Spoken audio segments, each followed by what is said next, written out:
பிரிந்தாலும் பிரியாத வரம் வேண்டும் என்றேன் கடவுளிடம்.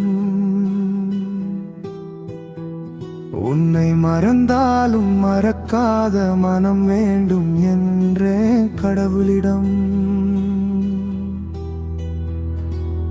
ஏழேழு ஜென்மங்கள் உன்னோடுதான், பொய் இல்லை என் காதல் என்னாலும்